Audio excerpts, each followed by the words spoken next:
Esta conferencia comenzará a grabarse.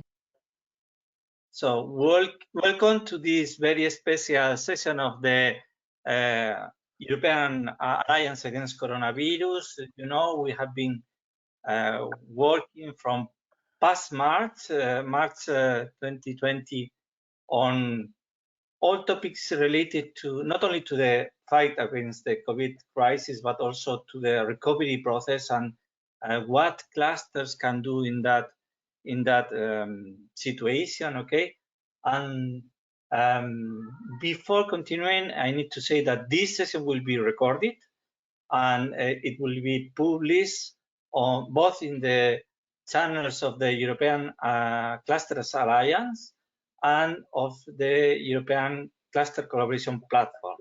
So if you remain with us, you are very welcome, but you are accepting that fact, okay? And after saying that, I am really excited and happy to welcome and to have the session in this special timetable, okay, time slot in Europe in the 4 and 5, okay, about international cooperation and superclusters in the agri-food ecosystem. And I need to say thank you, especially to Susanne Baden-Jorgensen for organizing it and for linking with the Canadian superclusters, the Protein Industry Canada supercluster with Cara Lee Gerritz and the Food and Bio Cluster Denmark with Annie Simonsen. And with that, I will let you, Susanne, moderate the session. So the floor is yours, Susanne. Thank you very much. Well, thank you so much for Antonio, and also thank you for Nina and the ECA to give us this opportunity to present the two clusters and our emerging collaboration. The global demand for food is growing. The sustainability and climate are key words in this sense. How can we elevate our plant-based ecosystem? How far is the research for sustainable protein? How can technology help the development? And how can we learn from each other? And how can we support our two clusters and, of course, our business? Let me introduce to you the two clusters, Food and Bio Cluster Denmark and Protein Industries Canada, who have decided to embark on this joint journey to explore some of the solutions. You may think Canada is huge, but I think in Denmark we have a tendency to play David and Goliath, and we just go ahead and contacted the super cluster because we thought they were super interesting and they were embarking on a very interesting path on the super cluster way. So let me please give the floor to Cara Lee Gerritz, the Vice President for Strategy and Business Development in Protein Industry Canada. It's a pleasure to see you here, and thank you also for changing the time. We didn't want Cara Lee to get up in the middle of the night, so we are very pleased that you're here with us. Please. Thank you. Thank you very much, Susanne, and thank you to everybody for the change in schedule to accommodate my participation this morning. I do really appreciate it. When Susanne first approached us, along with Annie, and suggested the idea of collaborating, we were really excited and very thrilled to be with you today to talk a little bit about what we're doing. But when Susanne came with the idea of meeting with the Clusters Alliance, we were thrilled because it's really an opportunity to share what we're doing and also share a little bit of information about our superclusters. So I'm very excited to do that. Now, I do have a screen presentation that I'd like to share, but on my end, it's not just yet allowing me the permission to share. There we go. Perfect. Thank you very much for that. So just give me 2 seconds. As it seems like every time I attend a webinar, the platform's a new one, and GoToMeeting's a new one for me today. So please bear with me as I hopefully get this right. Okay, here we go. Okay, can everybody see that that screen? I'm trying to share the presentation view. There we go. That's perfect. Go okay, on, please. Got it. Okay. So Protein Industries Canada was created in 2017, 2018 in response to a decision by the Canadian government to put forward some funding to advance private and public sector investment in the innovation space. And the way they did this was they issued a challenge program where they invited groups from around the country to come forward with proposals about industries that they would like to see advance, and where industry players were willing to commit some funds and some time to advance that mission. So the Canadian government committed close to $1 billion Canadian to this objective, and 5 groups were selected, one of which was our group, Protein Industries Canada, with an emphasis on plant-based protein, leveraging crops grown in Western Canada for input in plant protein products.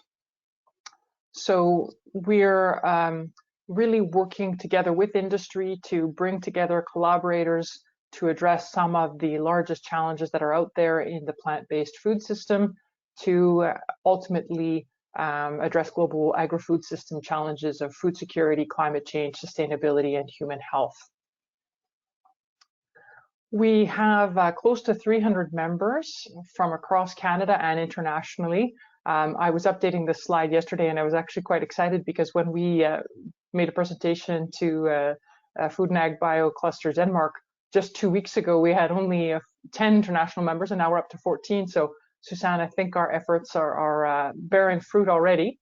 Our members really do represent the entire agri-food value chain from across Canada. So everything from ag manufacturing and agricultural technology through to ingredient and food processing food manufacturers, as well as public sector entities and industry groups. You'll see that the bulk of our members are indeed in that food and ingredient processing space. We're working together with industry to really transform how we do business and how we develop the new products of the future. So it's really not just about funding projects that are led by a company or led by a specific institute. It's really taking a collaborative approach on that, and perhaps pushing innovation in spaces and in ways that they wouldn't happen otherwise without a little bit of support and funding support to make those conversations happen.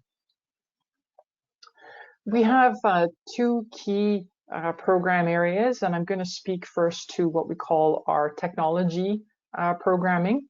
So these are projects that are industry-led. They involve 2 or more Canadian for-profit entities, and this can include Canadian subsidiaries of foreign companies that come together to execute an innovation project of some kind that addresses a technical barrier and is backed by a strong business case. We look at 4 main pillars of technology when we're looking at projects. So we divide these into create, the creation of high-quality protein germplasm from Canadian crops. Grow, so this is smart production technologies to improve yield, quality, value, and integration within the supply chain. Make, which is new technology processing and product development for further processing of crops. And then finally, sell, which is support necessary for marketing and commercialization of the products that come out of our technology project stream. This slide presents the technology projects that we've announced to date. So far, we've announced 18 of these projects.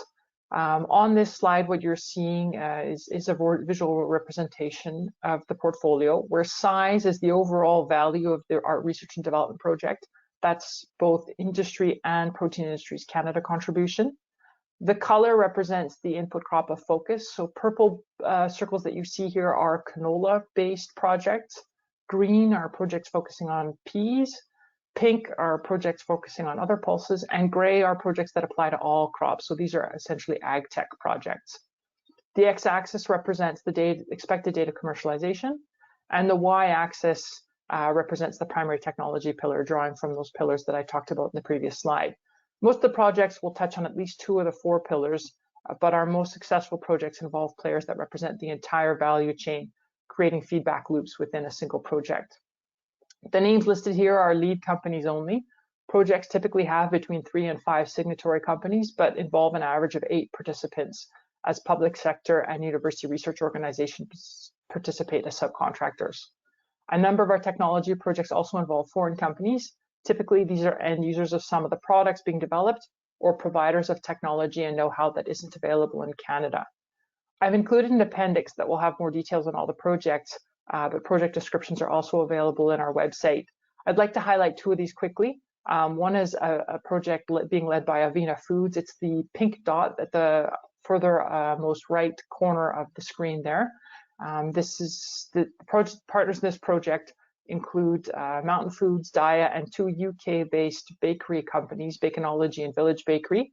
They're working together to develop and test out pulse-based tempered flours that have been developed by Avena Foods. And actually, Avena Foods CEO spoke at a recent webinar that we organized together with our partners in Denmark.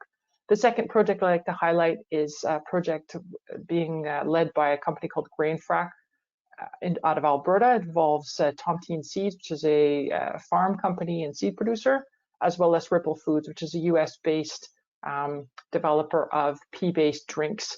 And again, those partners are working together all along the value chain to optimize inputs for use in Ripple Foods products. They're working on 32 different SKUs that will use outputs from the overall project.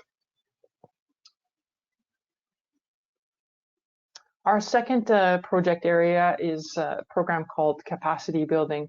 And these are initiatives that are going to strengthen key areas of our ecosystem for benefit of industry. So we recognize that access to talent and capital, intellectual property literacy, integration of data practices, access to research infrastructure, and last but far from least, global brand and international engagement are key to the strength of our industry. And these initiatives, by their nature, are most likely to be delivered by a combination of public and private sector players, but can be led by others. Finally, I'd just like to touch a little bit on what we see as being the big opportunity for plant protein and why we feel that Canada is an excellent partner to be looking at for these kinds of activities. So we recently undertook some market research with Ernst & Young to assess what the global market size was going to be for plant-based foods 15 years out. Given that the space is evolving so quickly, it was difficult to look at all product categories. So we decided to use alternative protein meat market as a proxy, and the numbers are big. You can see from this slide here that the forecast for 2035 is anywhere between $80 and $143 billion US for that product category alone. We've seen figures since that peg this at anywhere close to $250 billion. So it is really a large and growing market. We also took a look at what we anticipate that plant-based food market will look like by region globally. And as you can see here, the largest markets that we're envisioning come 2035 are North America and Europe, followed by Asia Pacific. I'd like to touch quickly on what Canada offers in terms of strengths as a partner to European groups that may be looking to advance their objectives in the space of plant protein. We're one of a handful of jurisdictions worldwide that is a net exporter of agricultural commodities, including the world's largest exporter of peas and lentils. Continued research and innovation in crop science and agricultural production is underway to ensure that this capacity continues to be maximized. We have research hubs across the country in agriculture and food production. Our strong regulatory system ensures that food safety is in place and upholds a brand recognized worldwide for its quality. We're the only G7 country with free trade agreements with all other G7 members, and as well as the CETA with the European Union, recently announced continuation agreement with the UK on free trade matters, as well as CUSMA to access the US market and CPTPP for Asia. So we have quite a range of free trade agreements in place that enable us to access markets and get those products to the consumers wherever they may live. Now, I'd like to dig into some of these key attributes and highlight why we think Canada is such an ideal partner for Europe in developing and producing food products of the future. A little bit more detail on crop production in Canada. So the chart that you see before you is what we're producing in Western Canada, so in the 3 provinces that you see highlighted in the map there. looking at close to 70 million tons of crops in 2018, representing 14 million metric tons of protein. If we include all of Canada, and our soy production is actually primarily outside of the provinces you see highlighted there, we're looking at 90 million tons. In terms of processing, there's 19 to 20 million tons of these crops currently processed in Canada, primarily canola processing and some wheat processing. There's about 600,000 metric tons of oats that are processed, as well as 550,000 metric tons of pea. The Canadian market is not large. I appreciated Suzanne's comment about David and Goliath. While we may be geographically large, we're not large in terms of population at approximately 36 million people, but this does give a sense of what's happening with that consumer population. So we do see that Canadians are intending to eat less meat. They're intending to increase their plant-based foods consumption, and there is a growing demand for products as people perceive these as being part of a healthier lifestyle. If you're interested in knowing more about these trends or any of the others that I'll touch on in today's presentation, I'd invite you to keep an eye on the events section of our webpage, as well as to sign up for our free newsletter, as we regularly offer events with insights like these. Recordings of some of our past events are available on our YouTube channel if you'd like to see things that have been spoken to in the past. Sorry, the slide is just hanging there for a second. There we go. So these are the larger North American market trends. So the overall North American market is forecast to grow to be close to $44 billion US by 2035. In Canada, it's impossible to talk about foods consumption and trends without also talking about the United States. Much like within the European Union, our markets are highly interconnected and in many ways seamless, making Canada an excellent delivery point to access our next door neighbor with their population of 10 times that of Canada. So that's part of the message that I'd like to leave you with today, is that, you know, if doing business in North America is part of a company's plans, that Canada is a partner of choice to look at connecting with and even locating in to access that particular market. Just a little bit about the interconnectivity that we enjoy.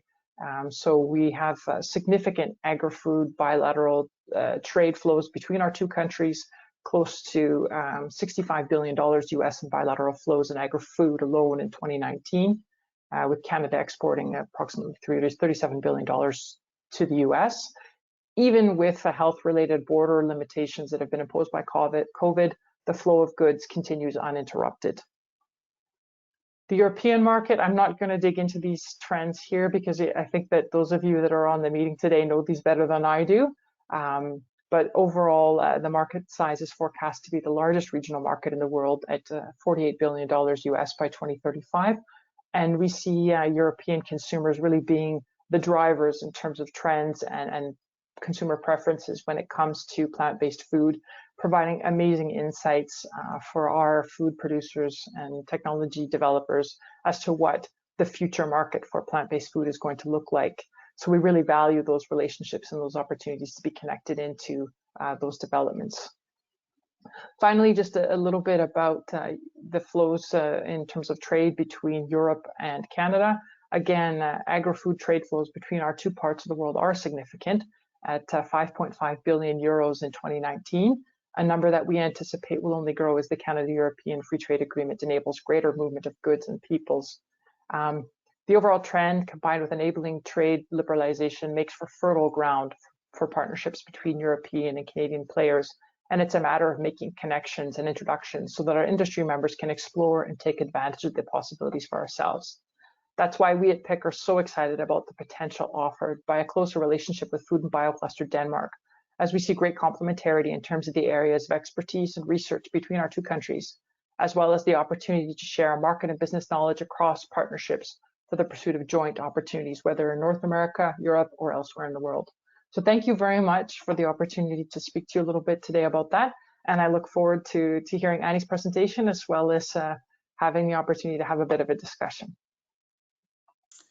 Thank you very much, Carolee. This was a hugely interesting presentation, and what numbers and the trends, and of course we welcome the future. I can add here that last year the EU Commission had planned a huge EU-Canada business summit. It was supposed to take place in Brussels, but unfortunately it's been delayed or postponed. But we plan as soon as possible to make side events in connection with an upcoming summit. We just have to be more patient.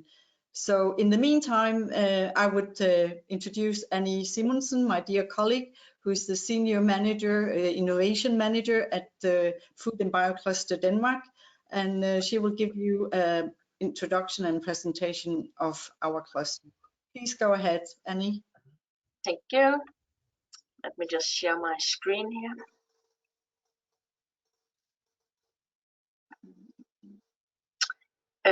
I have a little message here saying that the organizer should make me the presenter.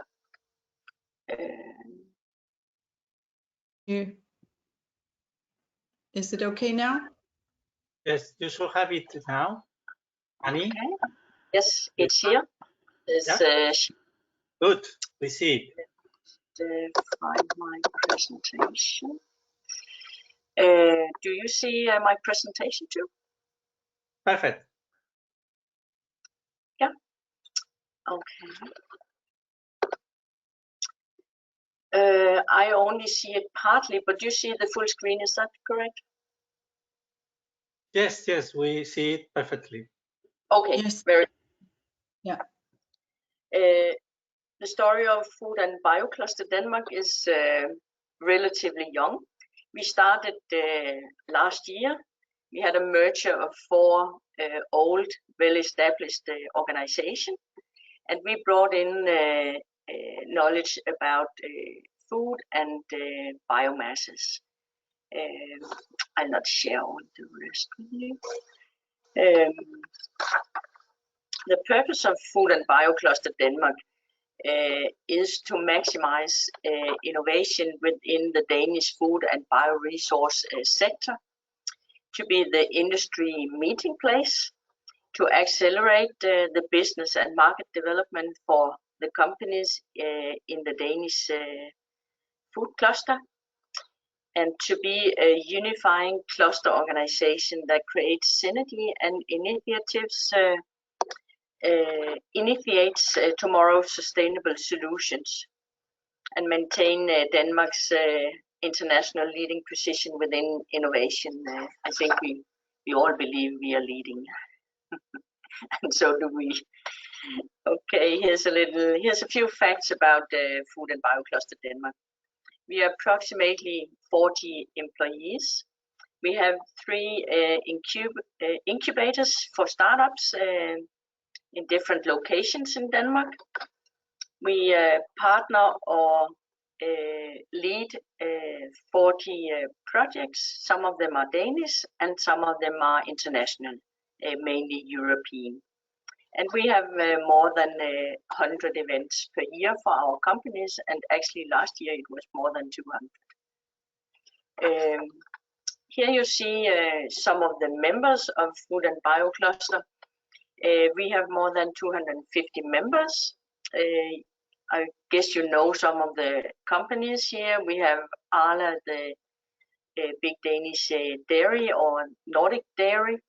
You of course know Nestlé, a multinational company, DuPont, another multinational company, and you see Danish Crown out to the right, which is a big slaughterhouse. We also have small members. Actually, we have most small and middle-sized members, like for instance Sperm Biotics. So we take care of startups, small companies, large companies, universities, and we also have relations to different organizations within the food and biomass sector. What we offer to the Danish companies, and in some cases also international companies, is inspiration and events. It's networking, that is access to subject-specific networks. I'll come back to that later. It's collaboration, access to research, access to expertise and funding.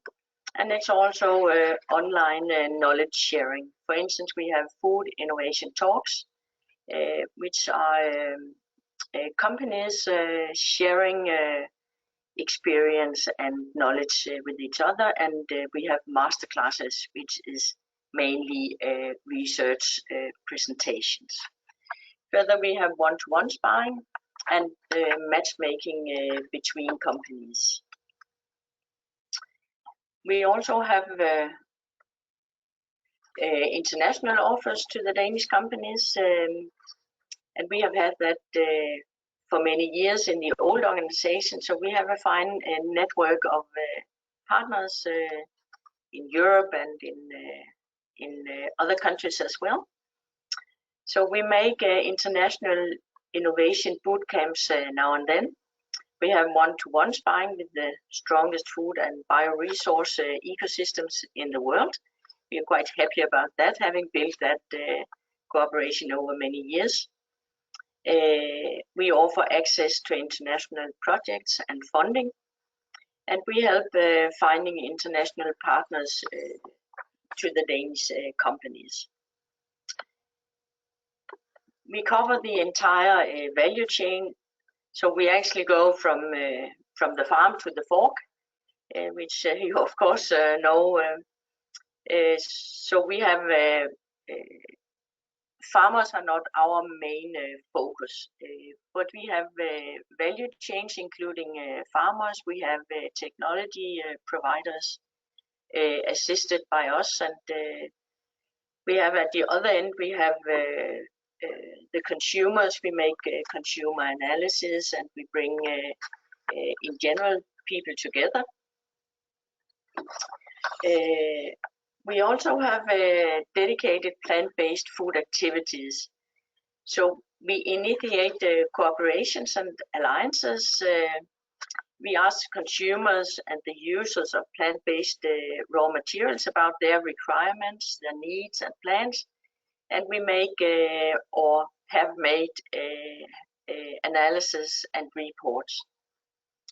Further, we make project applications for funding to support the development of plant-based food products. We have participation of knowledge institutions and companies and from other food clusters. And we follow both EU programs and the Danish programs quite close. We have our green cooperations and alliances, and we are particularly fond of them. In Denmark, we have what we call Plante Alliancen, which is an alliance focusing on creating new value chains, focusing on not only developing value chains, but also making things happen. So the intention is to have the farmer produce the oak that the industry need for the oak drinks and so on. We have a green protein network. I'll tell you a little bit about that later. It's Danish companies and it's knowledge institutions. And it's a good example of a well-functioning network. We have our Canada-Denmark cooperation, and we are really happy about that. It's still a young cooperation, but we are really happy to have this cooperation started with Karen Lee and her colleagues. Further, we have a European cooperation which are just about to start. We have coordinated an application so that we include Flanders Food in Belgium, Food Valley in Holland, Food Plus I in Spain, and Vitagora in France. And further, we have some cross-sectorial clusters, ITC, and packaging cluster. Let me just give you an example of a well-functioning protein network we have. Green Protein Network is in many ways an ideal network. Oh, now my light disappeared. probably were sitting too quiet for too long. We have different members in this network. We have small entrepreneurs, we have small and middle-sized companies, and some of the big corporations.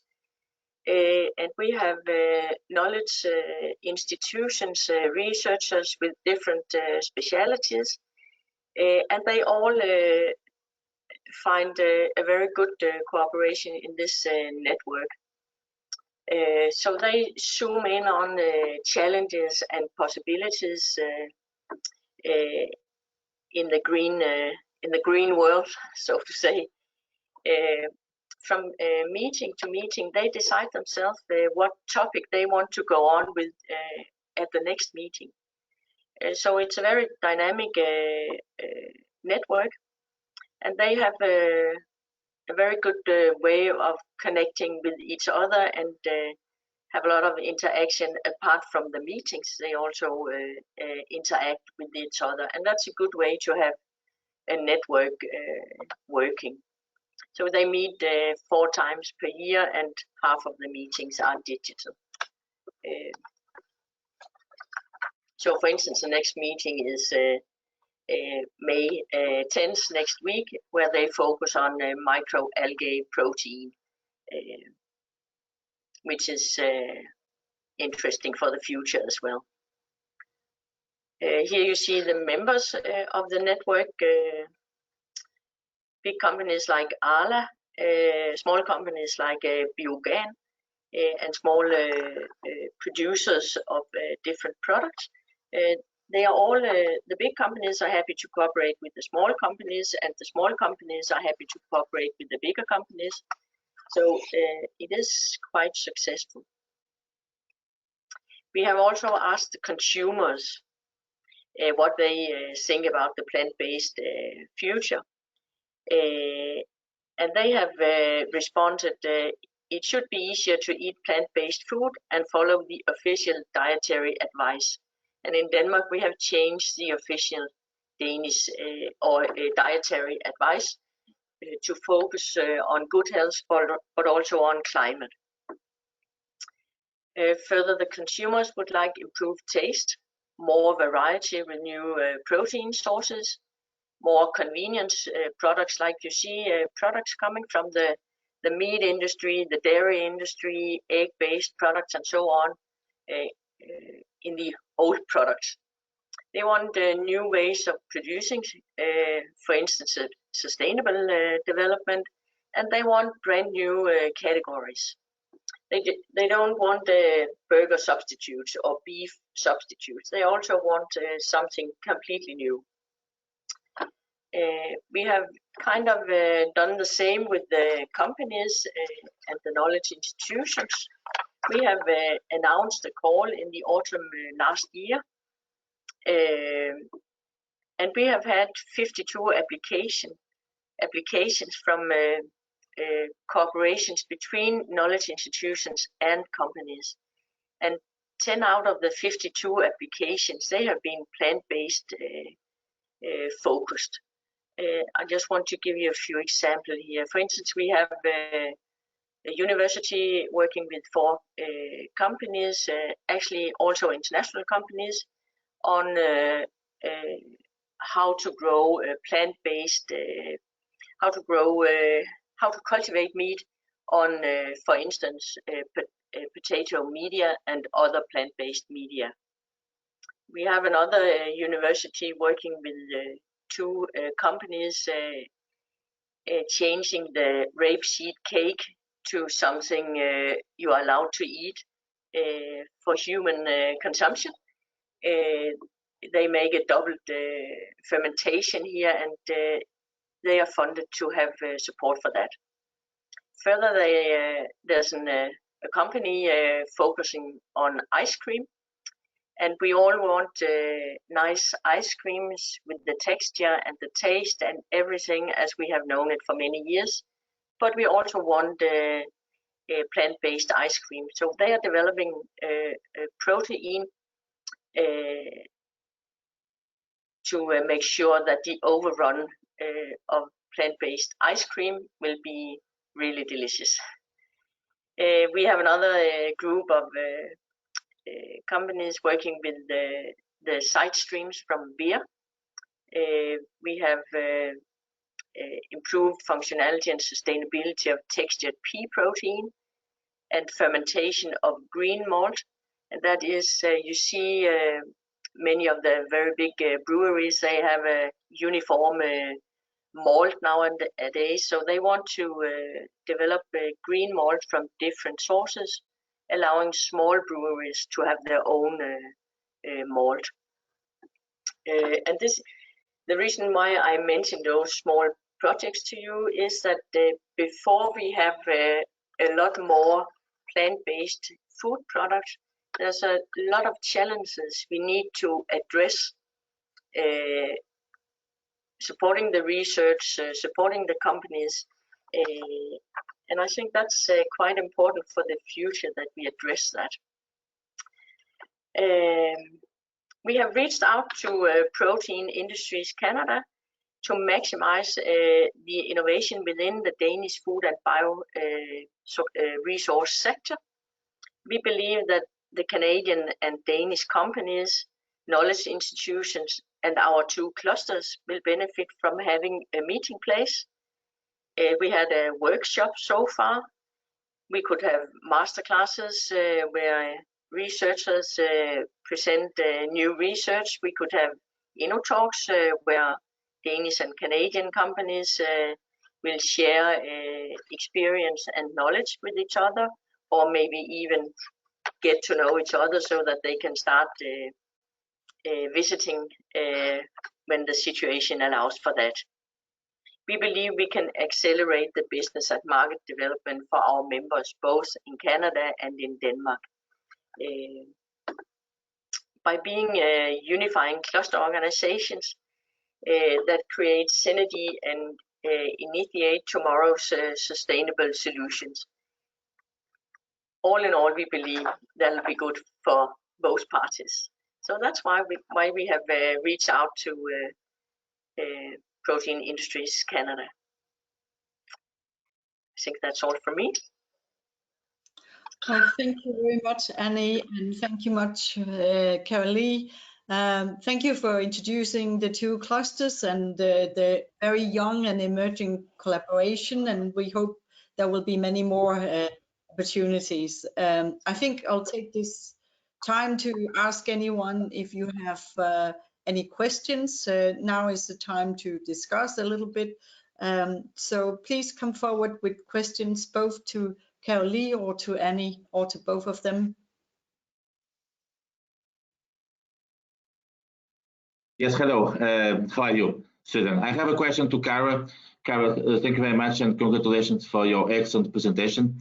I have a question concerning the way that Canada is seeing in the future the relations in terms of clusters, in terms of your agri-food cluster with Europe. What do you think that should be in the future according to the new European strategy concerning the Green Deal and other areas, the relation and cooperation with Canada, and what kind of role should clusters have in this new cooperation between Canada and the European Union? Okay, thank you very much for the question. I think there are connections between clusters in Canada and Europe at a number of levels. And I'll be quite honest with you that I'm most involved in the space of the plant-based food. So there is actually an MOU between our funding department, which is the Department of Innovation, Science and Economic Development Canada, on behalf of the Innovation Supercluster Initiative with European Clusters Alliance. So that's one level of engagement. And then when it comes to the more thematic areas, we're always open and interested in conversations like that we've opened with Food and Bio Cluster Denmark on what the opportunities are and what the areas of common interest are that can serve the policy interests of our jurisdictions, respective jurisdictions moving forward, and to have research and business connections enabled that are supportive of that.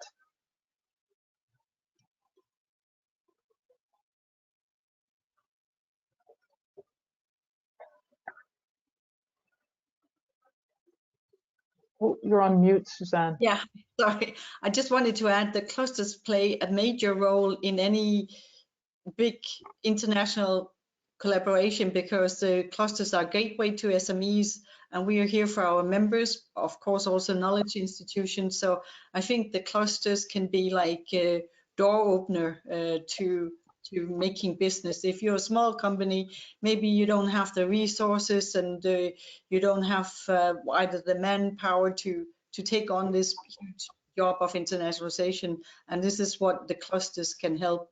And I'm talking that in general, it's not only this sector, but just in general.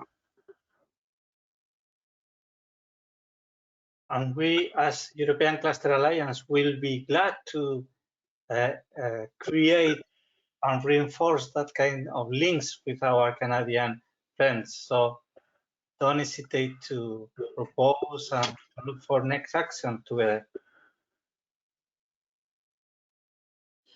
Hopefully the Commission will, when things are more normal, will again plan this business summit, and that will usually take place in Brussels, and hopefully more activities. There are both networking conferences, webinar, business matchmaking, cluster matchmaking. So there are many things that we can work on once the planning work can start again. So hopefully, yep. And sure. I see that we have with us Felix Arion. I will invite Felix to comment from the Romanian perspective. Well, actually, I was thinking about, we are organizing here in Romania 2 different kind of supercluster. My interest is in that kind of cooperation and supercluster and agri-food ecosystem, because we organize in Romania a kind of network of food clusters, actually. Well, that's not a formal one. It's just an informal, it's a network. We are working together. We are support each other when we are applying for projects, for instance. But we are not creating a national supercluster. And at the moment, I really don't see how that can help us. That's one of the questions. And of course, Cara, if you can answer me how it's supported that in Canada, will really help me. And the second one, we actually create in the northwest of Romania a formalized supercluster, but it's not on agriculture. So all the cluster from the northwest part of Romania, we created a cluster which is formalized, which is a new cluster, let's call it, a kind of supercluster, and we are organizing meetings, we are organizing events together, and thank you, Antonio, for joining one of these events in June, actually. But this is more orientated for looking of resources, and resources are, let's say, regionally. We work very close with regional government, let's say.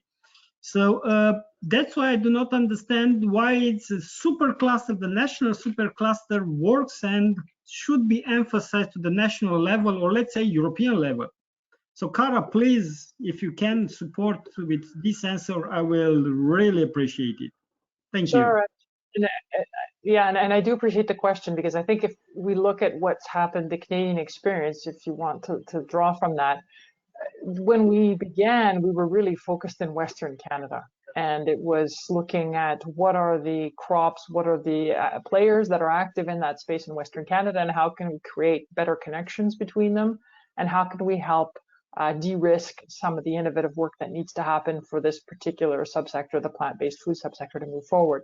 So putting aside the funding envelope that we were given to help support some of those technology programs, we've seen incredible benefit for our members just in terms of having a single place to gather and collect and find one another to advance these projects. So often we'll have conversations with members of our organization and recognize that they're trying to address a challenge, or they've come up with a great solution that has a fit elsewhere in the organization that they're just not aware of.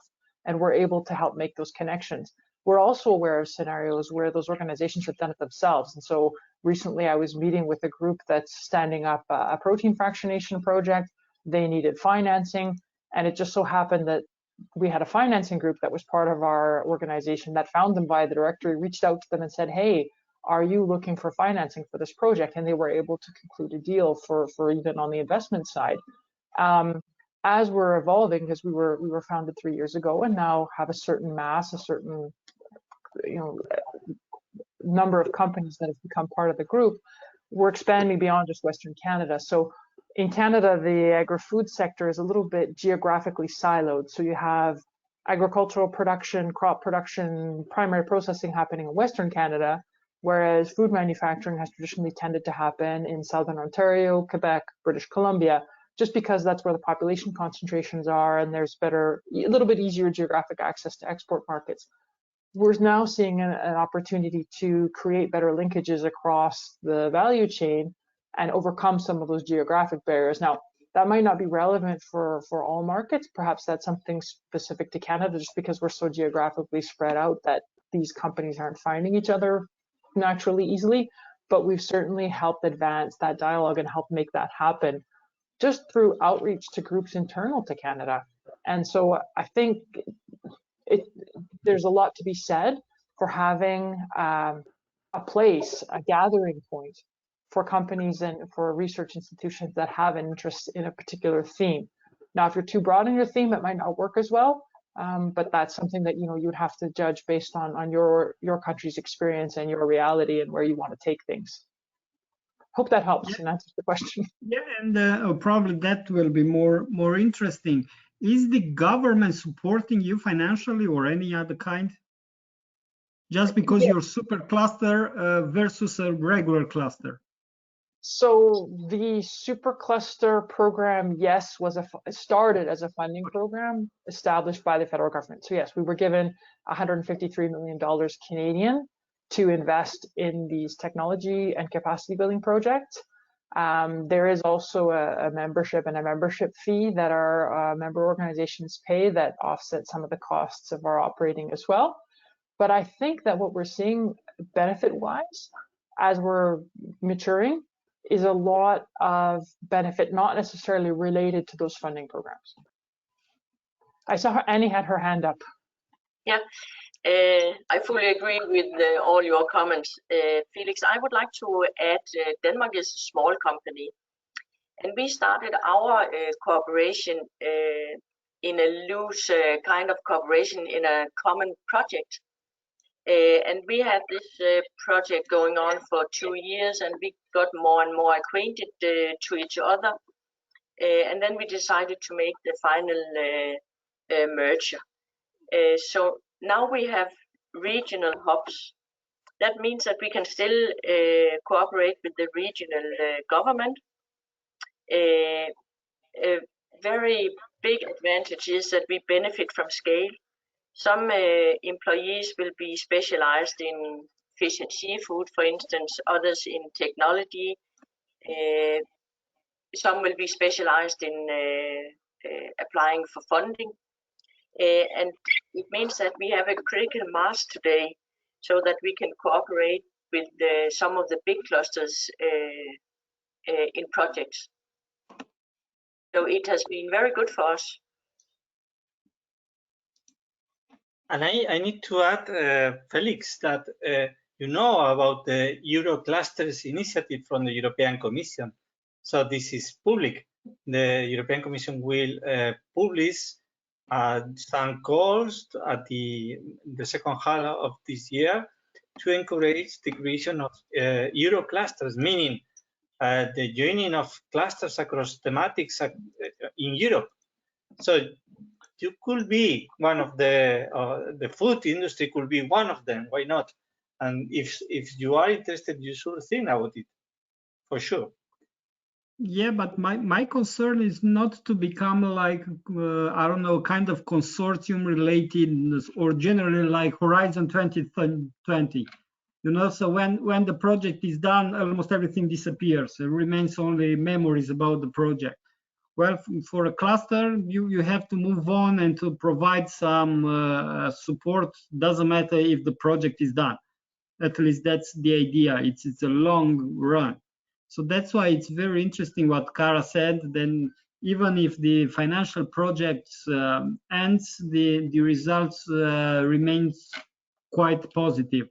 That's interesting things, and comparing Romania and Canada in size, it's absolutely crazy ideas about that.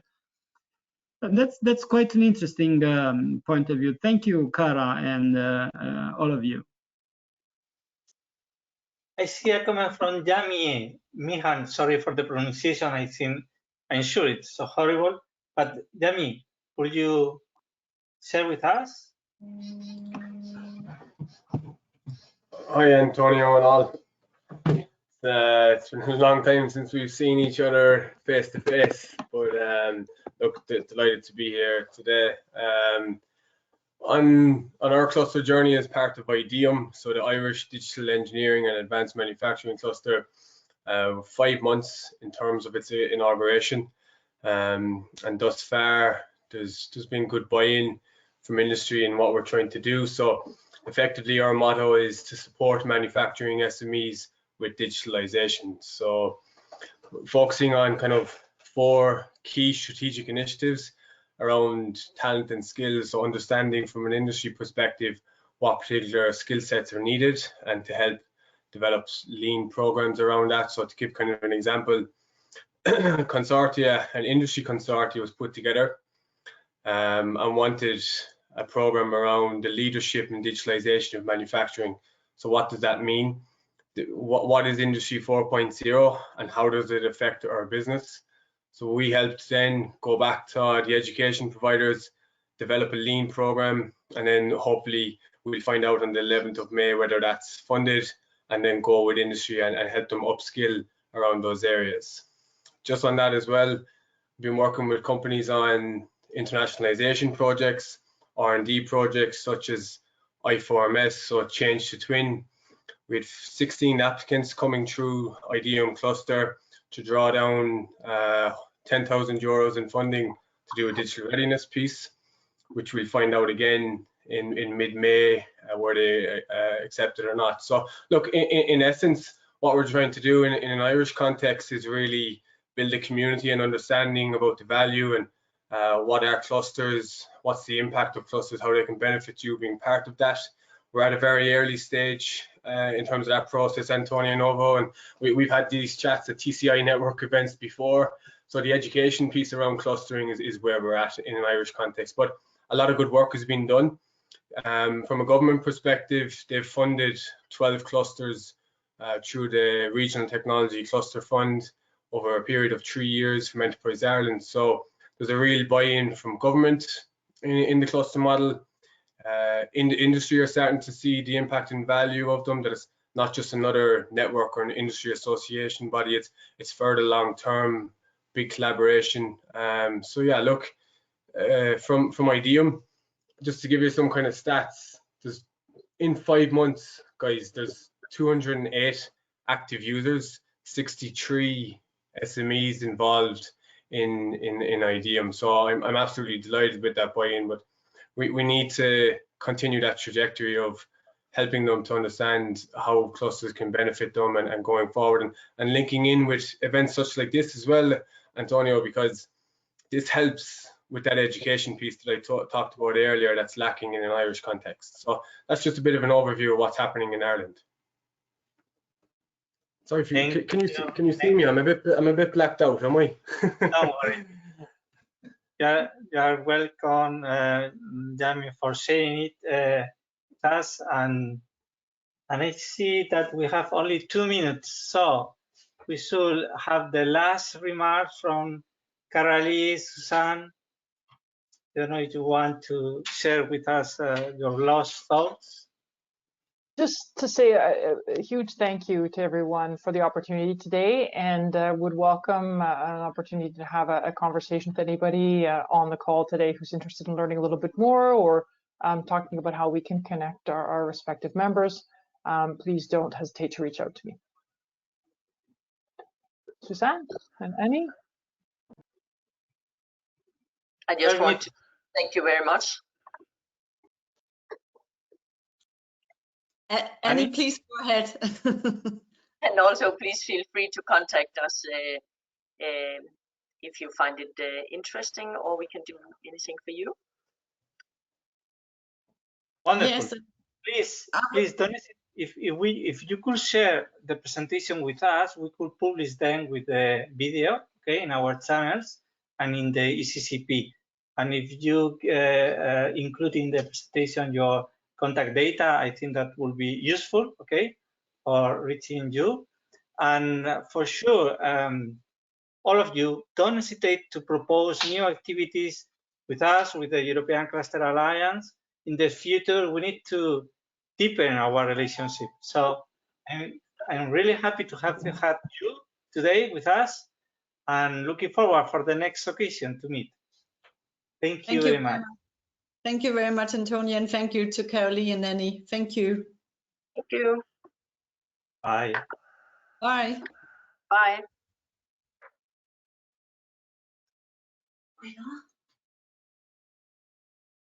Bye, thank you.